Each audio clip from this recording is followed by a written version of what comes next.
Shalom, miarabantsika rehetra hatrany am-paran'ny tany. Hatratran'izao fotoana izao indray tsika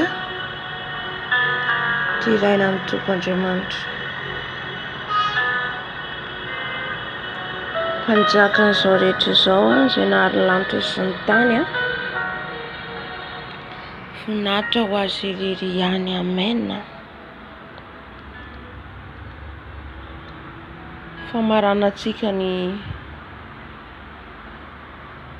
ny fotoanandroany ny amin'ny fitorovam-belany lanitra sy ny elo zany andro 27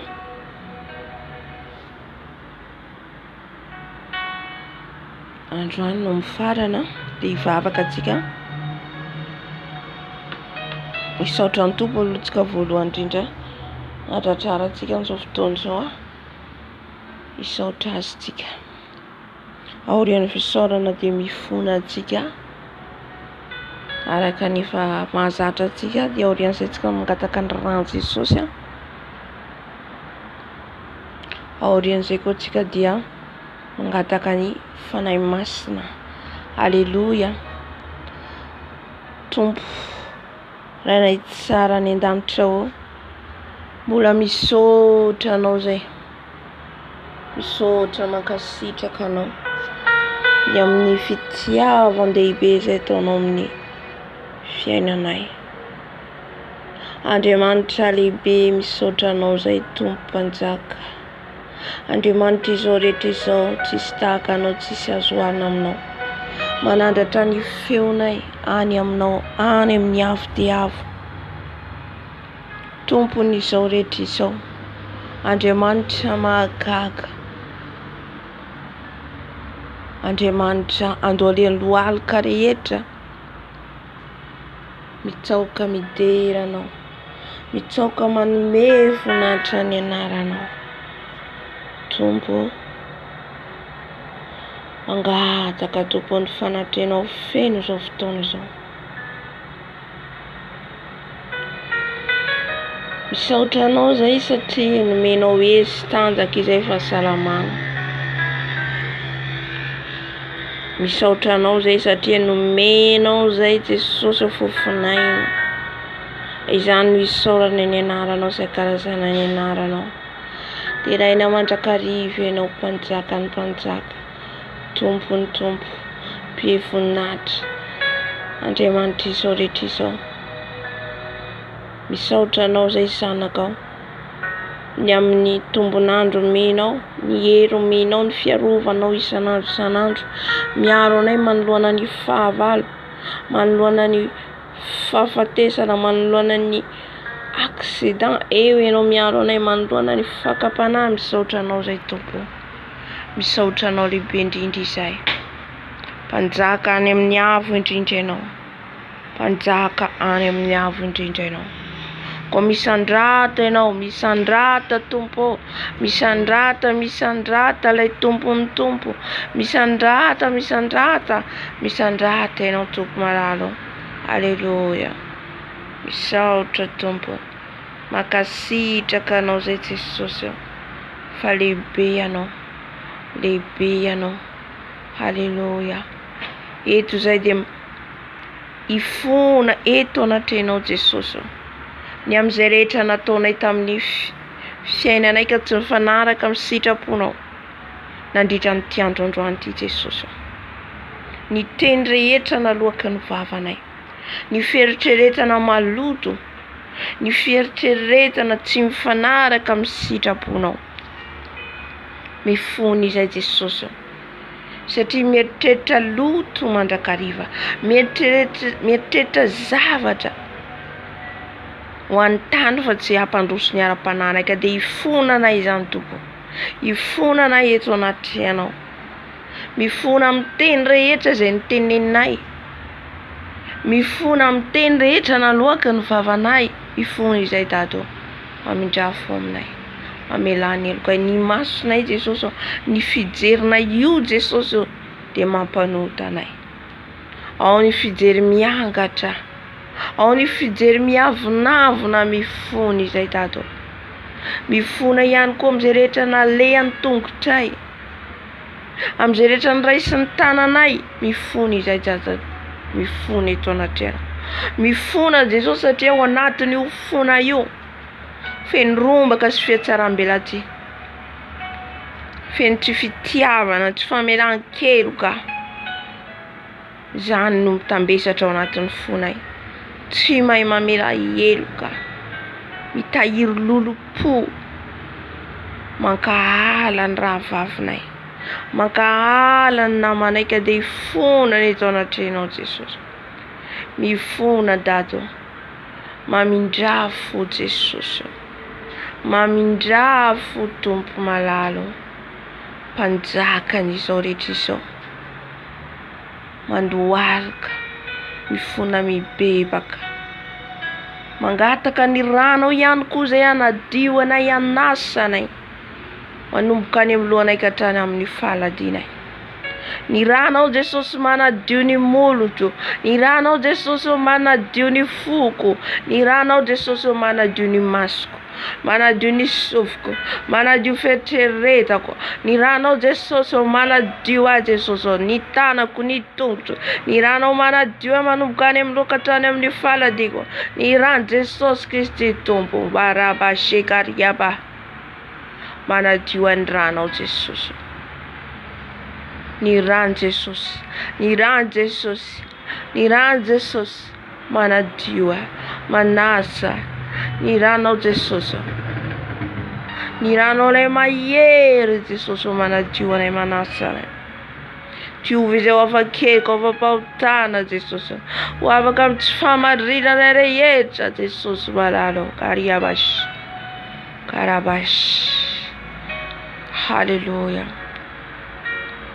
Sotroko ny ranao Jesosy, sotroko ny ranao Jesosy, sotroko ny ranao Jesosy, sotroko ny ran Jesosy, sotroko ny ran Jesosy, sotroko ny ran Jesosy, sotroko ny ran Jesosy amin'izao fotoana izao, manadio ny anatiko, ny tovako rehetra, ny ran Jesosy, ny ran Jesosy, sotroko ny ran Jesosy, sotroko ny ran Jesosy, sotroko ny ranao Jesosy, ny ranao Jesosy, mariaba shekariababa, manadio manasa anay, ny ran zanak'ondry, ny ran zanak'ondry, ny ran Jesosy, ny ran Jesosy, sotronay ny ranao Jesosy, ny ran Jesosy, ny ran zanak'ondry, ny ran Jesosy, sotroko ny ranao Dado, sotroko ny ranao Jesosy, anadio anasanay tanteraka Jesosy ianao. Halleluja, halleluja. Afafinay koa ny ranao amin'izao fotoana izao Jesosy, amin'izao atmosfera zao, ny ranao no afafy Jesosy amin'izao trano zao, amin'izao toerana zao, ny ranao no afafy manodidina Jesosy, ny amin'ny atmosfera ny rivotra rehetra, ny ranao no mandrakotra manadio miaro anay, ny ranao mandrakotra zao vidéo zao, ny ranao mandrakotra ny fila, ny internet rehetra, ny fifandraisana rehetra, ny ranao Jesosy, ny ranao no afafy Jesosy, afafy amin'izao toerana zao, ny ranao Jesosy, ny ran zanak'ondry Jesosy, ny ran zanak'ondry Jesosy, ny ran zanak'ondry Jesosy, ny ran Jesosy, afafy ny ranao Jesosy, afafy ny ranao Jesosy amin'izao toerana zao, sotra Jesosy, mangataka ny fanahinao masina izay hidiny eto, ny fanahinao masina hidiny eto, ny fanahinao masina natrika eto, fanahinao masina hidiny eto, midina fanahy masina, midina fanahy masina, midina natrika anay, midina fanahy masina, aoka ianao ny anatrika anay, aoka ianao ny teny aminay, fanahy masina, sokafo ny masom-pananay, sokafo ny masom-pananay, alalanay ny zava-miafina tianao ambara indray mijanona androany ity, anokatra ny mas pananai, fanai mas no medina, fanai mas no medina, fanai mas no manatea, fanai mas no avi, penuia no zai, o kerororat, cariafraue, tudo redareto diafro, ireda yitret fanai basro, vidira fanai dry, vidira fanai basro, o caroradatska, pedudi rosai, le farei faidera, faralada, fazavatsaira, fairatsaira, vidira farei basro, vidira verorai, vidira tarkarai, sukafur bas pararai, alarai savatarebur, farei basro birutsa, vidira, feduisa tsara yave, o feduierau, o fedivus tchau farei basro, vidira farei basro, aleluia.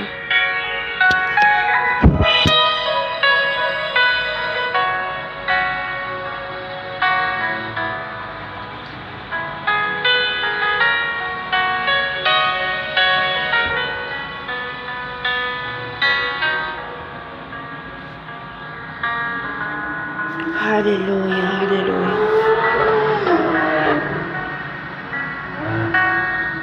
So to fanai masno. Amen. Te ita fitoro vavul bella tsika. Uzarai komtika din fanai masna eno katra mas panatsika tsirairay avy amin'ny amaranantsika zao fitoro vavolombelona zao.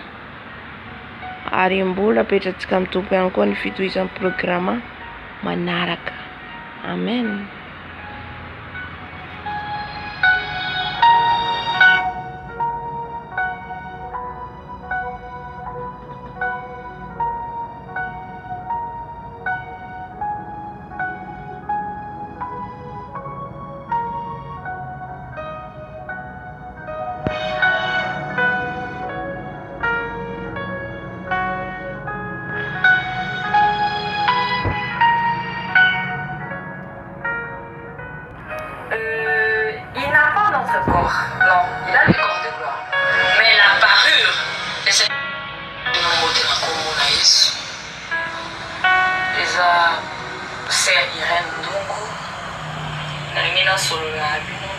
Révélation Seigneur Jésus-Christ appelé Sakinga. Parce que le message nous sont dans le ils ont un message Yankolo Yesu. Message n'a rien à l'obéir lelo. Ils ont makambo moko à la Kisakinga. Dans 4 février 2016, dans la prière, c'était vers 0h na minuit. Nazaki ya ufukamo. Na sancho babetinga na panzi. Obeta babetinga na panzi. Na sancho mbango kokabwana na nzoto nanga. Tant on a kabwani, il y avait un ange qui m'attendait dans l'espace. Alors, lorsque je suis sorti de mon corps, je vis l'ange. Et quand je vis l'ange, il m'a tenu par la main. Et j'avais mon corps de gloire. Je crois que vous vous souvenez, dans la deuxième partie, j'avais expliqué le corps de gloire que les chrétiens a lorsqu'ils reçoivent le Seigneur Jésus-Christ. Alors, on a fait une longue distance, on a parcouru une longue distance. À quelque part, on s'en montrait. Et en entrant, il y avait beaucoup de personnes. Et il n'y avait pas de vieilles personnes. Il y avait de personnes moins âgées. Alors, les personnes avaient le nom, mais pas le corps de gloire. En entrant, par l'entrée, ces personnes mettaient ceci. Irène, soyez la bienvenue. Irène, félicitations. Alors lorsqu'on continuait à marcher, ces hommes disaient soyez la bienvenue, félicitations, soyez la bienvenue, félicitations. L'ange s'est arrêté et l'ange s'est adressé à ces gens.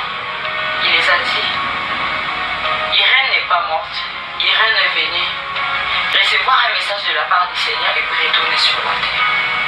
Alors, lorsque l'ange a dit ça, ils ont cessé de dire félicitations.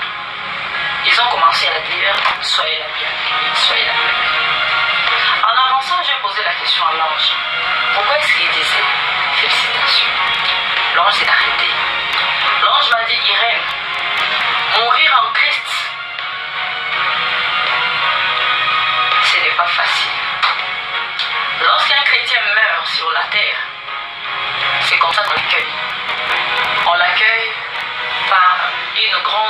Pourquoi?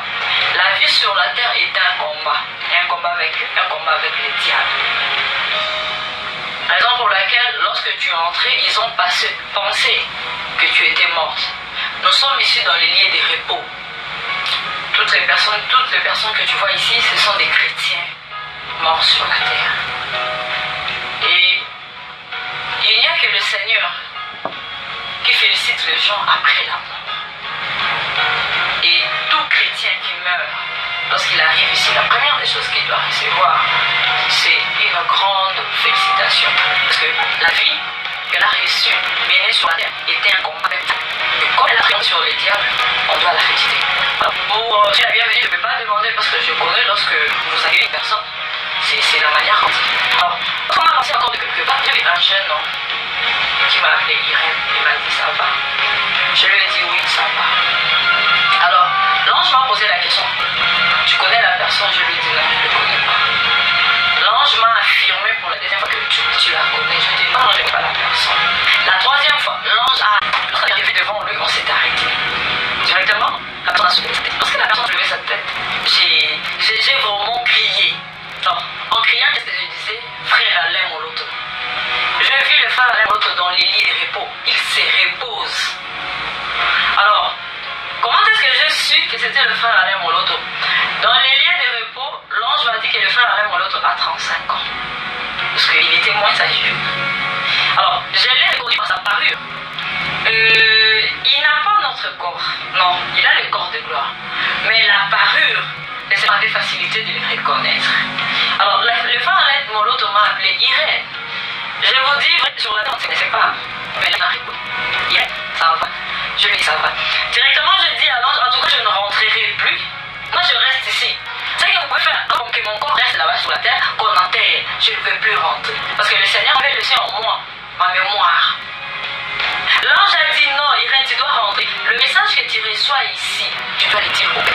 Le frère Alain aussi m'a dit ça. Irène, tu dois rentrer. Parce que le message que le Seigneur te permet d'écouter maintenant et de voir, tu dois le dire au Père. J'ai dit au frère Alain Moloto, non, regarde comment tu es. Tu pries. Regarde comment tu es. Ici, ça va. Tu as la joie avec toi. Mais sur la terre, non, je ne vais pas rentrer. En tout cas, on a fait un long moment de débat parce que je ne voulais pas retourner sur la terre.